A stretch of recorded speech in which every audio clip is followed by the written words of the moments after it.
This is Gray Matter, where we process the gray areas of culture. I'm Kaitlin Puccio, and this is the first of another pair of episodes, this time on the Second Amendment. Today's episode is focused on linguistics, and next week I will be talking about weapons bans. The main argument against the imposition of an assault weapons ban is that it infringes on the Second Amendment constitutional right to bear arms. A secondary argument is that an assault weapons ban will not achieve the desired result of fewer mass shootings and other gun crimes because individuals who carry out these acts will get their weapons via illegal means. These two arguments deserve separate but equal scrutiny. The Second Amendment of the U.S. Constitution states, "A well-regulated militia, being necessary to the security of a free state, the right of the people to keep and bear arms, shall not be infringed."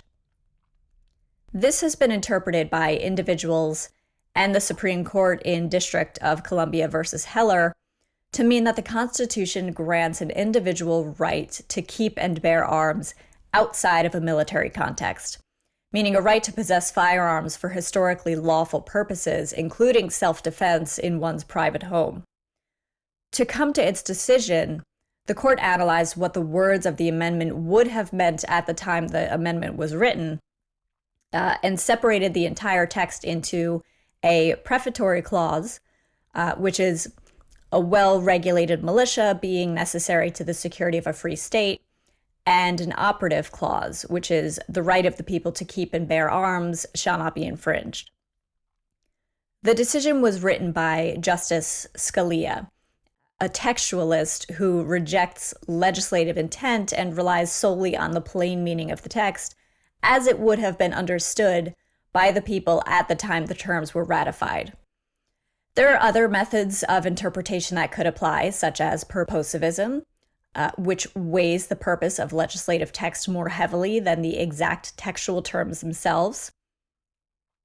Depending on the method of interpretation, the Constitution could be understood in more than one way.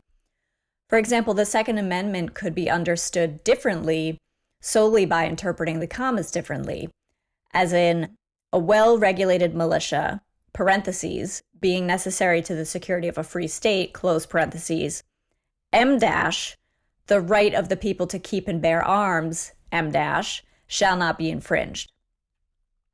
Using an instead of commas shows that the right of the people to keep and bear arms may be just another way of describing a well-regulated militia, as in it's a clarifying phrase rather than an additional phrase.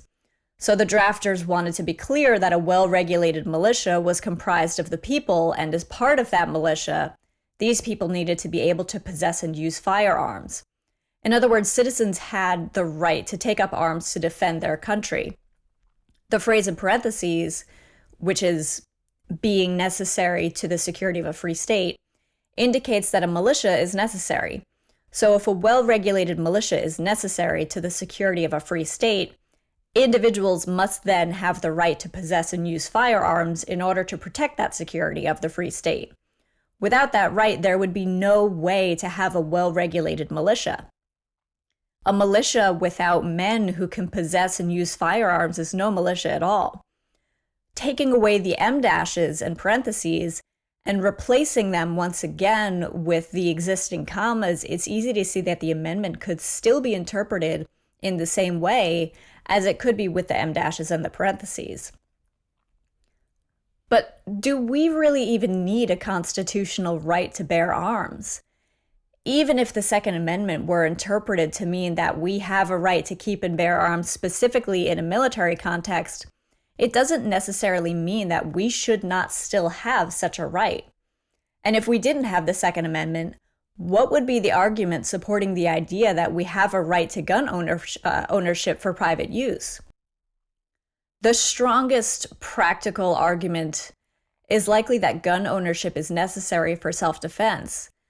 And where gun ownership exists outside of self-defense purposes, it's for recreational purposes, which is as harmful to the general public as any other risky recreational sport like snowboarding.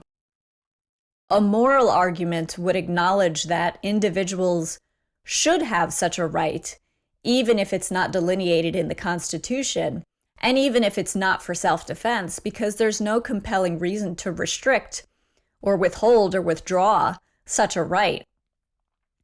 Now, certainly, arguing that something is a constitutional right makes it more difficult for that right to be taken away. But in this case, it's not beyond reason to think that an argument will emerge that the Supreme Court got it wrong in Heller.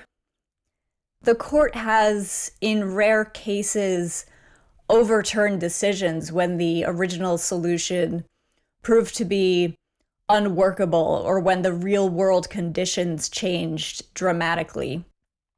Given the current political climate, it's not unthinkable that Heller would follow the same path.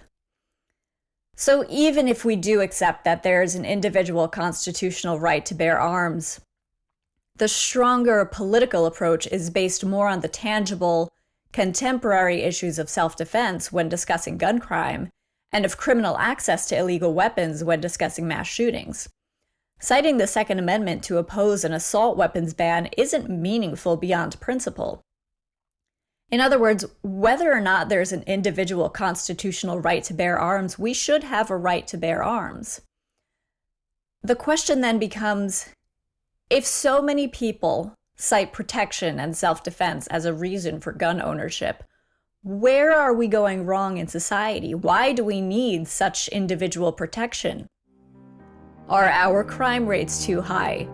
Does the other side then argue that we wouldn't have such high crime rates if we had an assault weapons ban in place? The move from theory to practice requires careful and unbiased consideration.